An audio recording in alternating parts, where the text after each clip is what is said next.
alam niyo po, pag may problema po tayo, wag tayo basta-basta kung sino sa lalapit. Lumapit tayo sa mapapagkatiwalaan, hindi tayo isusumbong, hindi tayo mamarites sa ating mga problema.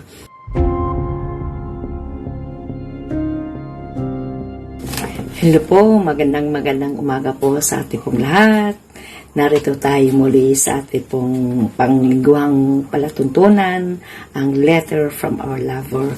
Ngayon pong umaga, ang ating pong topic, Facing Our Troubles Like Hannah, na kinuha ko po muli sa unang Samuel 1:15. Unahin po muna natin basahin ang English version ng 1 Samuel 1:15 NIV. And Hannah answered and said, No, my Lord, I am a woman of sorrowful spirit. I have drunk neither wine nor strong drink, but have poured out my soul before the Lord. Tagalog version, Unang Samuel, Kabanata 1, Talata 15. Hindi po ako lasing, sagot ni Ana, ni hindi po ako tumitikim ng alak. Ang damdamin ko po'y naghihirap at idinudulog ko kay Yahweh ang aking kalagayan. Tayo po'y manalangin. Panginoon, salamat po. Basbasan niyo po kami ngayon umaga. Ikaw ang patuloy namin tinataas. Sa pangalan ni Jesus. Amen. Amen. Amen. Paano po ba napagtagumpayan ni Hannah ang kanyang problema? Alam naman po natin ang problema po niya. Siya ay hindi magkaanak. Ang asawa niya si Elkanah. Ngunit may pangalawang asawa si Elkanah. Si Penena, kaya dahil hindi siya magkaanak, lagi siya tinutokso ng pangalawang asawa ni Elkanah.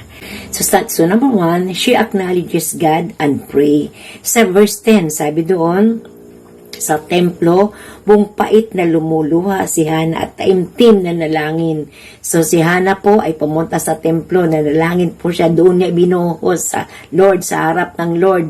Ibinuhos niya yung kanyang saluubin, yung kanyang yung laman ng kanyang puso.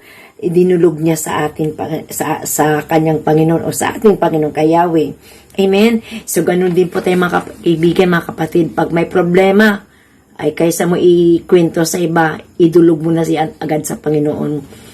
Amen. Kausapin mo, sulit idulog mo yung nararamdaman, yung hinaing mo, lahat-lahat ibigay mo sa Lord sapagkat si Lord ang tutugon yan sa yung nararamdaman na kabigatan, ilapit, ibigay, idulog sa Diyos, pasaklulo tayo sa Lord sapagkat hindi natin kaya kapag sarili po natin. Amen. Alam ko po na marami po mga gato nakakaranas sa ganitong bigat ang damdamin. Ano po? So, kay Lord lang natin ito idulog. Wala na pong ibang makatulong sa atin kundi ang ating Panginoon. Amen. Pangalawa, listen to godly advice. Sa verse 17, po ay naroon po, alam naman po natin na si Eli po ay siya po yung high priest doon sa templong kung saan nanalangin si Hannah. So ang advice sa kanya ni Eli, ganito sa verse 17, Eli the high priest at the temple where Hannah prayed, advised Hannah, go in peace and may the God of Israel grant your request. Amen. So ang sabi ni Eli, okay, umayo kang mapayapa, manalig ka, tinugon ka na ng Lord.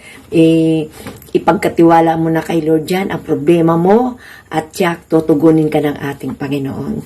So yan, alam niyo po, pag may problema po tayo, wag tayo basta-basta kung sino sa lalapit.